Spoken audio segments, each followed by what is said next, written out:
Well, that's all, folks. Clemson goes to North Carolina and gets win number 2 on the season. They beat North Carolina 38-10. Clemson improves to 2-3, 1-2 in the ACC. North Carolina 2-3 and 0-1 in the ACC. Welcome to the channel. Hope you're doing well. Hope that, look, you're not going to feel the way that you would feel if Clemson was undefeated right now, or a legitimate championship contender, a legitimate college football playoff team. But we're just at the point now to where we can take whatever we can get. I'm glad Clemson won. I'm glad they won. I'm glad they got a lot of players on the field. I'm going to talk about that in just a second. Glad we saw some of those quarterbacks that will be with Clemson next year. But anyway, before I dive in, I'm glad you're all hanging out with me. If you love Clemson football, even when, well, you improved to 2-3. If you're still here, you love Clemson, I hope you'll subscribe. Hope you'll pass this along to your friends, your neighbors, anyone who loves Clemson football. Pass it along in your forums, Facebook, all that bunch of good stuff. Remember, it is free. And yeah, I do appreciate it. So let's chat about this. By the way, I woke up really early this morning, so I'm drinking coffee. I stole some of my wife's coffee. She brewed some here. You're like, I could care less. Talk about Clemson. Okay, I'm with you. So Clemson was up 35-3 at halftime. They finished the game 38-10. Let's talk about the good things. First off, Cade Klubnik, 22 of 24, 4 touchdowns, 250 yards passing. I'll take that. Adam Randall had 8 carries, 30 yards. He had 2 receiving touchdowns. I'll take that. TJ Moore finished the game, 5 receptions, 108 yards, and a touchdown. Again, what's funny is the leading tackler for the game, and I know this was in, cleanup time, is Tyler Venables. A lot of people forgets that Tyler Venables is still on the team, but he had 5 tackles. 4 of them were solo. Max Johnson, 213 yards. Their running back only had 24 yards rushing. Their leading receiver had 43 receiving yards. That's Jordan Shipp. They did have 1 sack by Andrew Simpson, and their leading tackler is Kamari House. He had 7 total tackles. Now, let's chat about North Carolina and Clemson's first downs. At halftime, North Carolina only had like 70 yards, 75 yards, something like that of total offense, okay? They finished the game with 270.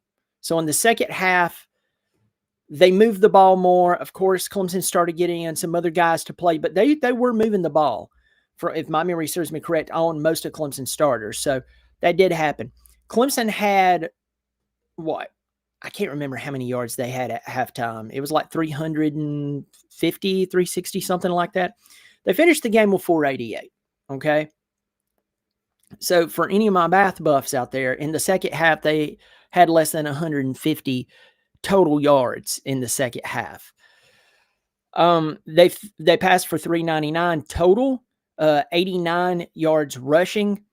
North Carolina passed for 213 and rushed for 57 yards. Clemson had 23 first downs. North Carolina had 19. Clemson was 3 of 4 on 4th down. Pretty good. North Carolina was 0 for 1. Let's get into 3rd down. Clemson was exactly 33%, 4 of 12 on 3rd down efficiency. North Carolina 2 of 11. It is what it is. Clemson did lose a fumble there at the end of the game. Trent Pearman came in, and there was a fumble exchange. They were about to score, and that would have been good. That would have been good. Clemson had the ball 32 minutes and 25 seconds. North Carolina had the ball 27 minutes and 35 seconds. So there's some stats for you if you're into that sort of thing. Let's chat about what happened, right? Let's chat about how Clemson did what they did in the pregame show. And you can go look this up. I have the receipts. I did the video before the game today, hence the pregame name. I said that if Clemson would go out there, take some deep shots, pre-snap motion, work in various running backs, get the tight end involved. This could be a really good chance to salvage whatever you can salvage. All of the grandioso hopes, those are over. I'm not hoping for those for anyone who's watching me, and you shouldn't be hoping for those. Let me rephrase that. You're a tax-paying American. You can hope for whatever you want to, right? You go right ahead and do it. But for all of us other people who aren't mumbling about you don't tell me what to do, who wants to look at reality, all those hopes are gone. Hopes and dreams of a college football playoff that would be legitimate and you don't need anyone to fail so you can get in, you're the second date. You're not the first pick, you're the second date. So anyway, I think you get where I'm going here. That's over. But if you wanted to salvage any part of this season, have any competitive bone in you, maybe even save your job if you're some of the coaches, you need to come in and win this game, and you need to start being creative. You need to get the guys fired up. We had multiple players touch the football today. I know at halftime, I think we had a reception by at least 9 different players, which is really good. Clemson was up 35-3. They took their foot off the pedal in the second half, but that bothers me, okay? I admit it. That bothers me. On the other hand, we did see Christopher Vizina, and at the end, we saw Trent Pierman. Now, in my opinion, Trent Pierman looked better than Christopher Vizina. And I know what you're going to say. Well, North Carolina had already pulled off all their dogs. Okay, that's great. All right, wonderful. Wonderful. Maybe so. But, again, Trent Pierman looked a little better than a guy who's been sitting on the bench for 3 years now, and I'm trying to get it across to everyone who's paying attention that we need these reps, right? Because you can get them now or you can get them next year when you're running things. So, and we know that when Sweeney goes with a quarterback, unless that quarterback defecates on the hood of Dabo Sweeney's truck while simultaneously yelling inappropriate comments at Sweeney's wife, Sweeney will not bench him. So whoever you get next year, you're basically getting, that person's going to be basically JB welded into that position. You're not going to, they could go in and kill a family of 4, and they're still going to start on Saturday if the judge will let them out on bail. Okay? You need to understand that. So that is what we want to see, what this would look like. Whoever steps into that position. And Vizina did not look bad, but Vizina did not look incredible. And that's what my concern was and is. That's why we need him out there. Next up, Pierman. Again, we can talk about who he was playing against. Pierman seems to have a fluidity about him, an agility, however you want to say that you would want to put him in there.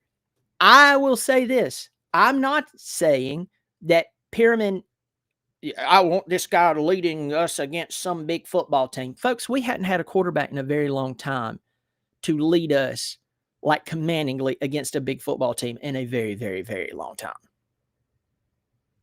So remember, those years are gone.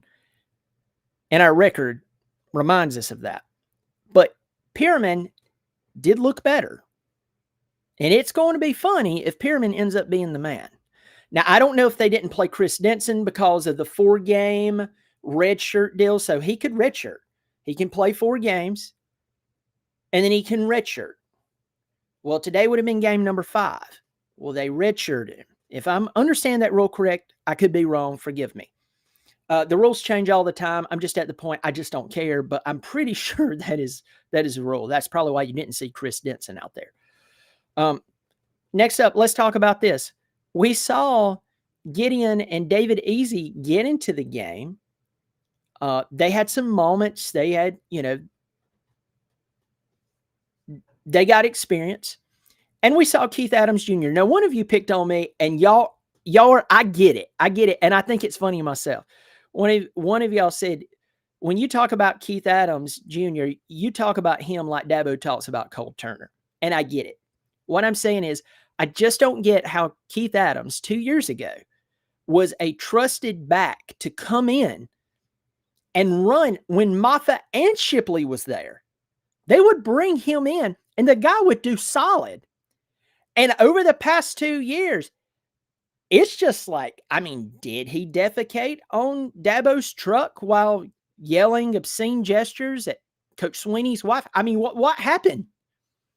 He came in, no matter who he was playing against, and he ran solid the few times they gave him the ball. So I stand correct.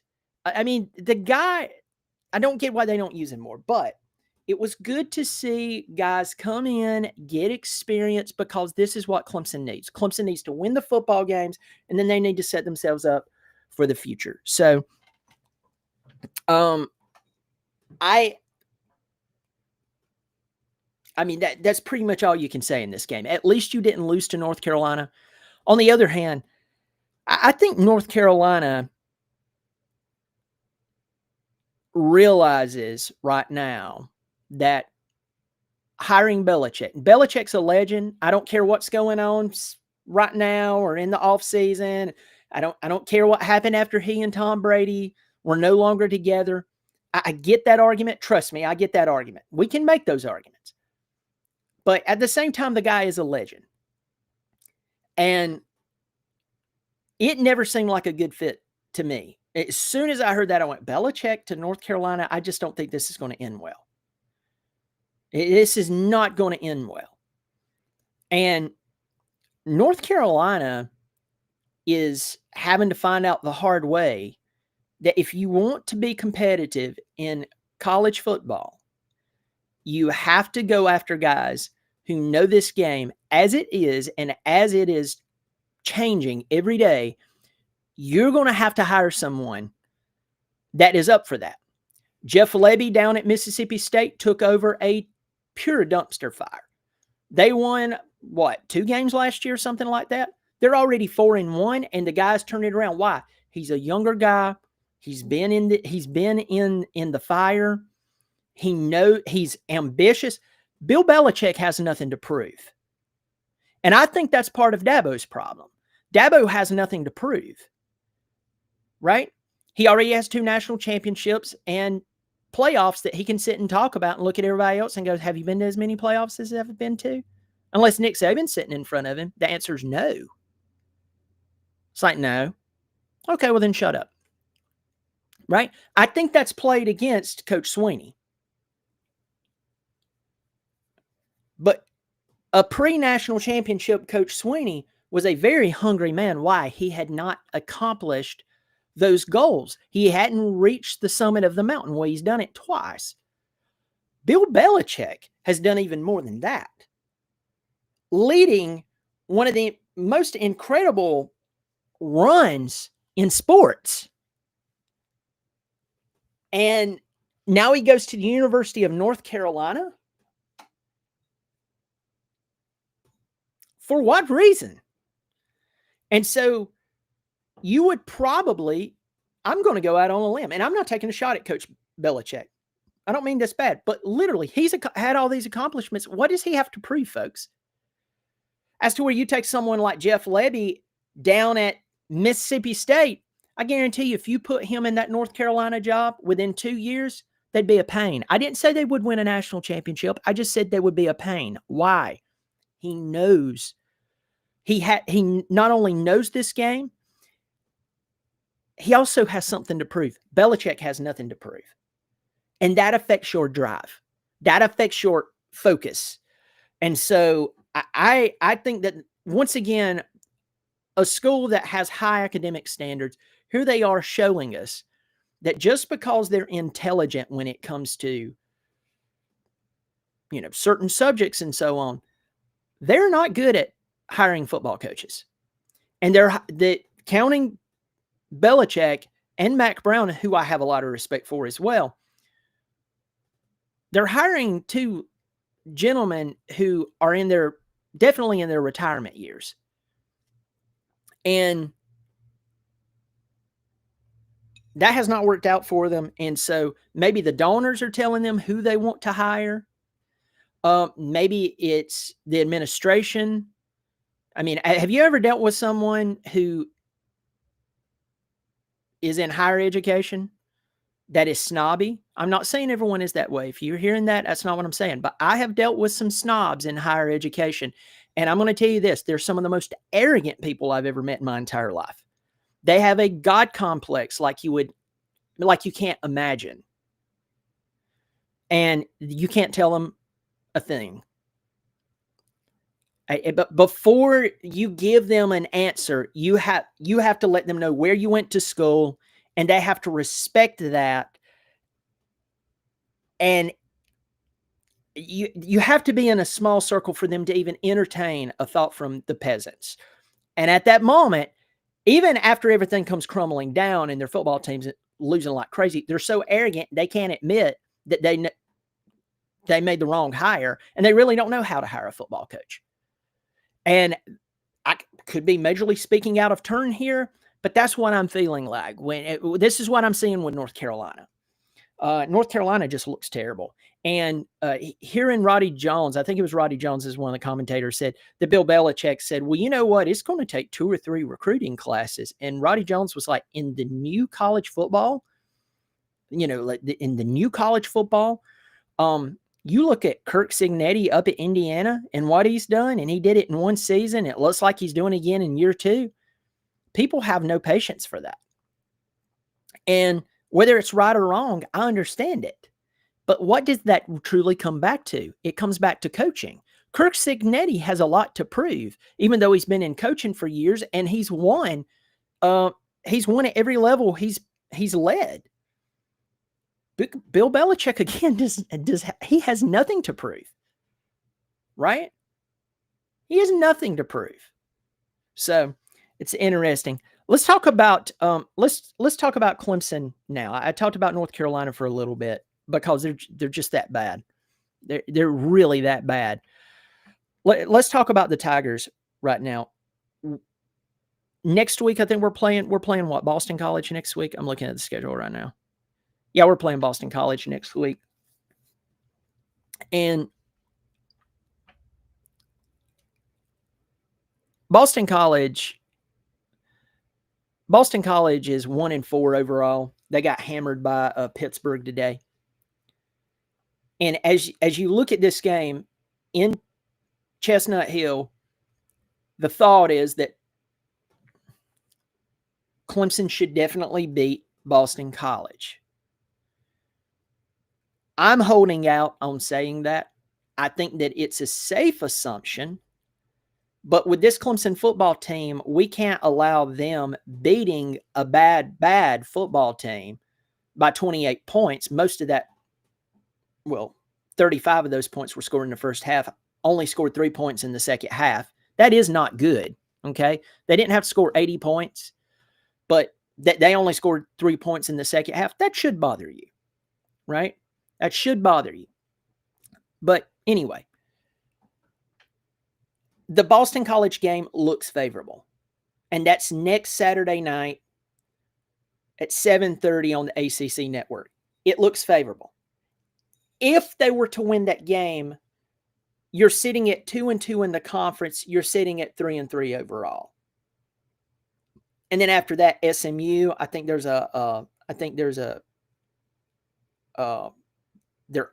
they have a bye either before SMU or after SMU. I can't remember. Then they play Duke, the big showdown with Florida State in Death Valley. Florida State playing Miami tonight, 7:30. ABC, you should check that one out. Louisville and Virginia. Have they kicked off yet? I need to look at that. Louisville and Virginia. Yeah, they're playing right now. But Louisville and Virginia are playing right now. And that game in itself is big. But going back to Clemson and Louisville will play in Louisville on November the 14th, 7:30 that night. Then they play Furman. Then they're at South Carolina. Okay. My approach to the season is take it game by game and don't get too giddy. Because the thing that majorly irritates me with this football team, and it's not even the players. Look at the players more like employees. Maybe you've worked at a business or for a company, big or small, and you knew that what the leaders, the owners, the CEO, the head honcho, whatever it is, the leadership group, they told you to do, and you knew that even if you give it your best effort, it's going to fail. This is a dumb plan, right? I've been in that position. I've worked said plan knowing that it was going to fall apart. And no matter how much I tried, how much, I worked extra, no matter how much sleep I lost over it, it didn't fix their plan that they so arrogantly came up with. Now, I'm not saying that Clemson coaches are arrogant, but what I am saying is the people that I did work for, not all of them, but a lot of them, they were just arrogant and they never looked at the end result. What I don't get with this Clemson coaching staff is that their game plan is like a roller coaster. And those players, they are smart enough to go, this is not going to work. This is not going to work. I don't believe in this game plan. Well, then they shouldn't be playing for Clemson. Maybe you should change that to maybe those guys shouldn't be coaching for Clemson. Because again, I said this at halftime, and maybe I said it in the pregame.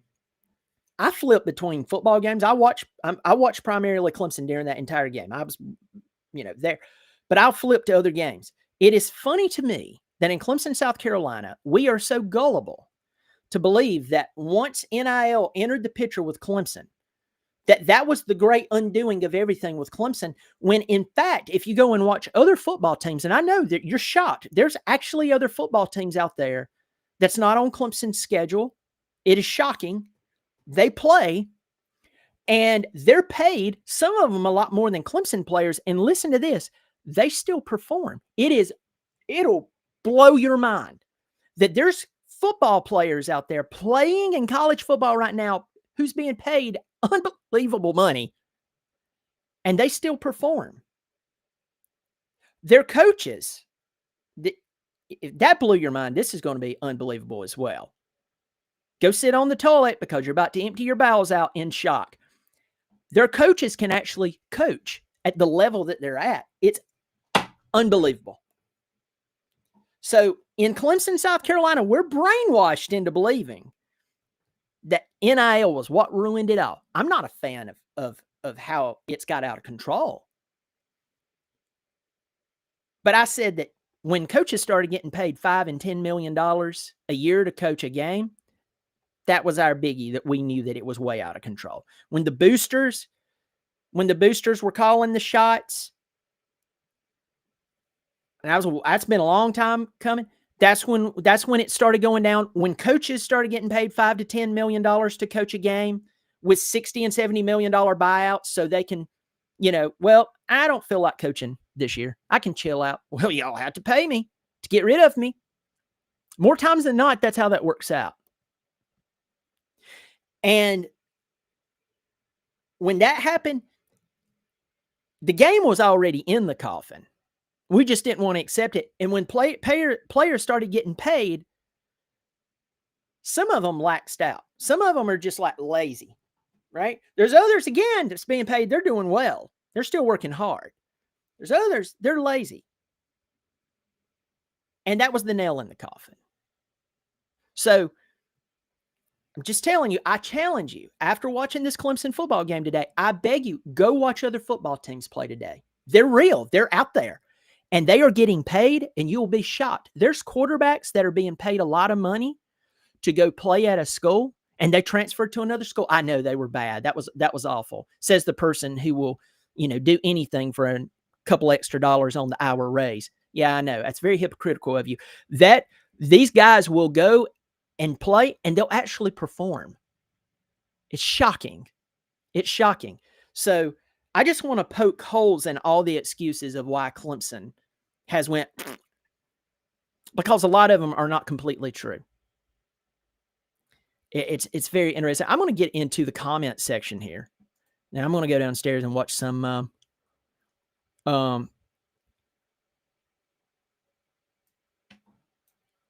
let me see. I'm going to go downstairs and watch some football. Those teams that are paying their players and those players are still performing. Big Love Entertainment. That win was needed. You called it, Brian.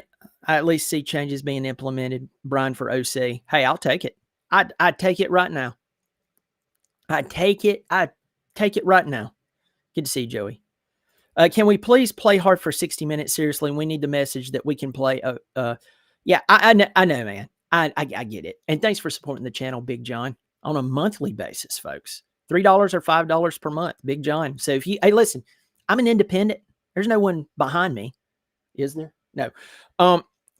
No strings attached. If you like that sort of thing, someone who just comes on, speaks their mind, I hope you'll not only subscribe, which is free, I hope you'll hit the join button below the video. It's $3 or $5. So I just made it affordable for you. Yeah, I don't think Vizina is ready. See, sitting on the bench does not make you ready. And now let's have a little nuance here. And I agree with you, by the way. Let's have a little nuance here. In the NFL, they do this weird thing where they go to a college player. Their franchise is awful. Historically, they're awful. And they go draft some poor kid out of college who's done really, really well. And they expect him to not only fix the quarterback position, but to fix everything. You know, the tackling, the receiving, the blocking, you know, the special teams, all of that. Somehow, it's one of the most unrealistic approaches that you can ever have. So I don't want players out there too soon on the field, but you do have to get on the field. And the reason Vizina does not look ready, though he's been at Clemson now for 3 seasons, is because he's never on the field. That's the most he's been on the field since probably a practice. So that's what I'm saying. Hard take. I think they might have redshirted him. I could be wrong, my friend. Good to see you. Good to see you. We need a dang defensive turnover. We've gone 13 straight quarters without getting a turnover. I get it, man. Passing game was good. Like seeing them air it out in the first half, but the lack of balanced offense attack was disappointed. I get it, but you know what? At this point, I just take throwing the ball downfield, not sideways, down the field. Need to transfer quarterback Michael Forster. Good to see you. Now we know Cade has not been benched. I think you were trying to say now we know why Cade has not been benched. Yeah. Listen, having a quarterback battle is a good thing for a football team and a fan base, because that means that if your starting quarterback goes down or starts playing bad, you have a guy behind him to come in and he's going to take care of business. That also is future-proofing your future. Oh, this guy, he has more eligibility left. Oh, he'll come in next year and he'll lead us. We've seen he could have been the starter, but this guy edged him out this week. We don't have that at Clemson. And I've been screaming about that for a while with a lot of other things. Good to see you, Michael Forster. Red Shirts can play 4 games and the bowl game. The bowl game. Okay, that's right. I knew that there was a twist there. Thank you for clarifying that. Because I remember there was something about one of them playing in the postseason, but I couldn't remember that. But I knew the 4-game thing. I appreciate that. Silver Fox. It's a doggone shame when the Clemson offensive head coach will not use the running game when it's there to use the whole game. Oh, I get it. Is Clark Sanderson the next Hunter Renfrow? Yeah, that was an incredible catch. I'd never even heard of that kid. I think Keith Adams Jr. ran the ball better than Davidson today. Probably so. And Keith has been around the program for a while now. Folks, hear me. He is not Barry Sanders. He's not Travis Etienne. He's not Lynn J. Dixon. But Keith Adams Jr. is a solid back that we should be using and rotating all 4 of these guys with different body types and different skills, and they won't do it. And folks, I know someone's going to rebut me and go, well, the coaches, the guys who's paid to do this. They must see something. Folks,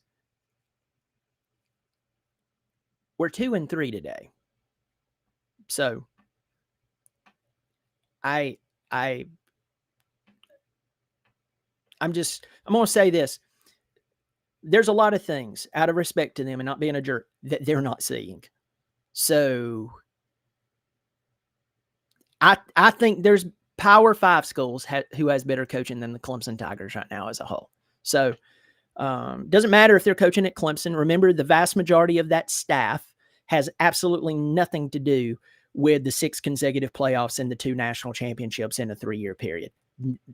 Vast majority of them. I think the only 2 that has anything to do with it as a coach that was coaching during that time, not a former player who's now wearing khakis on the sideline or whatever, is Mike Reed and Dabo Swinney. The rest of that coaching staff that helped churn out all that talent stuff, they don't exist anymore. They're somewhere else. They're retired, you know. Let me see.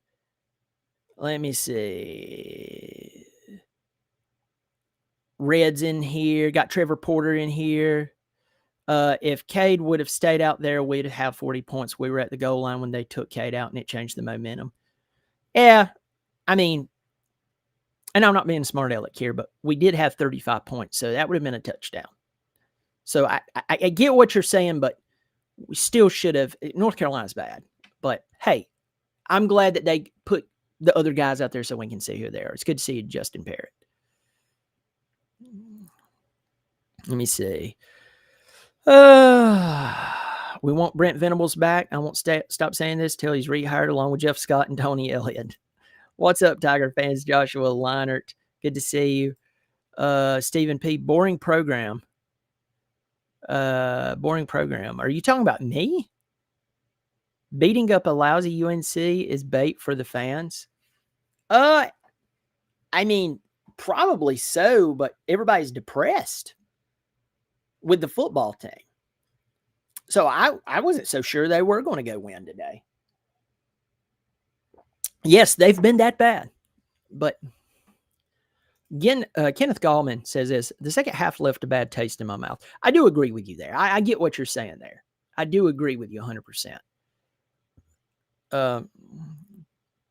Let me see. Going on through here. Lee Harden Pierman looked good minus the fumble. He may not have had the athleticism, but I bet the team would play for him. There are people who can, and that's a really good point there, Lee. There are people I've known who are just solid at whatever they do. But people like them. And people would gather around them and listen to them for some reason, for better or for worse. And sometimes that comes in the form of someone who just inspires a team. And if it's a quarterback, it can be really, it can be really powerful and inspiring. Let me see. More comments in here. We need more Cole Turner. Of course you did that, Big John. Big John supporting the channel on a monthly basis. I do appreciate that. So let's talk about if you're in here, you're like, I don't care about anyone else. I'm telling you. By the way, right now, I don't know what the score is going to end up. Vanderbilt has scored on Alabama. They are winning 7-0 in Tuscaloosa. UCLA, who's terrible and lost their coach, is beating Penn State 10-7. That's funny. Florida is beating Texas 7-0 right now. Let's see. That's pretty much everything from the top 25 that's worth a crap at this moment. But very, very interesting. Very interested to see how those games turn out. But anyway, so folks, be looking for videos coming up over the next few days. I will tell you this, that there's so many of you that's been reaching out, been staying in touch with me. And I just saw one of them right now, Grafnar, my old buddy. Grafnar, I haven't seen you in a while, but a supporter and a subscriber to the channel for a long time. I appreciate it, my man. Good to see you in here. Good to see you.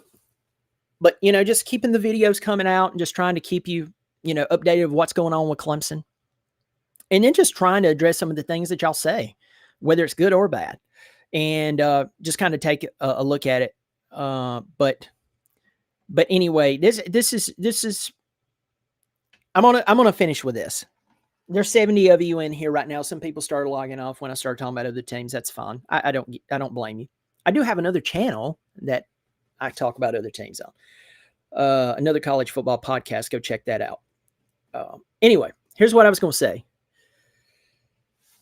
And Bailey BP in here. Good to see you, my friend. The hopes and dreams of Clemson is done. Right? If you're an overly positive thinker, you're thinking about what would happen if all the football teams that Clemson could play this season just called them up one day and said, you know what, we decided to close the doors on our facility and we're going to forfeit. You're going to win 2-0. You're thinking about how you would take that at this moment. Not that Clemson earned it, not that Clemson was good enough. You're just thinking of all these scenarios that you can buy into. And I'm just going to tell you, that's not me at all. That's not a true competitor. That's not a competitive mindset, a winning mindset. You want to line up against someone and prove that you're better than them. And if you're not, you realize you have some work to do. So for me, I'm just enjoying watching Clemson football as much as I can because I've pulled for them when they were 3-8 and I'm going to pull for them now. But my expectation of the Clemson Tigers is down the toilet. The next time they play a really good football team or a really good solid football team is kind of a toss-up, I'm going to pick the other team. Why? Because Clemson has proven to me by their actions and their results, I didn't just conjure this up, they can't beat a good football team. So just going to go ahead and lay that out there for you. You can get mad. You can say I'm not a real fan. That's totally fine. You keep sitting over there trying to figure out the math, doing mental gymnastics of how Clemson can make it into the college football playoff this year. You keep doing that. They don't deserve it, and it would be bad for the program. What they need is, if the team is not going to be fixed, they need to underperform to the place where Sweeney has to accept that massive changes on a large scale has to be made, and it has to be made not one coach per year, but right now. Because no one's going to want to come to Clemson and coach at the rate this is going. Because let me tell you this, if Dan Lanning calls you up to come to Oregon, they have all that money out there, and they have all that success, and they're currently tearing up how many national championships does Oregon have in the past 10 years. Do you realize the guys that are playing college football right now? The last time Clemson won a national championship, a freshman was probably about 10 or 11 years old. A freshman on a football team right now was about 10 or 11 years old. The last time Clemson won a national championship, they don't care. The fans may, but the guys you're actually trying to get to come and play for you, they don't care. Right? If you don't know that's right, that's correct. Next, a coaching staff is going to want to go coach somewhere that gives them a chance to be successful so they can get better opportunities, whether it's at the current school or at another school. That's not happening at Clemson. People are not beating down the doors of the majority of the coaches on Clemson's football staff to come coach for them. Folks, that's not a good thing. Nick Saban couldn't keep coordinators and positions coaches. Why? Because everybody was wanting to poach them to bring that winning mindset and strategy to their respective schools. How many people are beating down the doors of Clemson, South Carolina to get their hands on their coordinators and their position coaches? And I'll save Tom Allen from that because he just got here. I'll save Matt Luke because no matter what's happened this year, Matt Luke is still highly respected, and Georgia fans love him. Love that guy. They take him back like that. No one. And that should be the very first loud Siren going off, lights flashing. Whoa, no one's beating down the doors to poach our coaches? You need to think about that. Get in here, last comment before I go. Austin Burrell, $4.99. Keep up the good work, Brian. Thank you so much for supporting the channel. That's very kind of you. I am independent, so when someone's kind enough to do this, $1, $5, $3, $2, whatever, it really does help the channel. It really does, and I truly appreciate it. So thank you, Austin Burrell, and I appreciate the encouragement.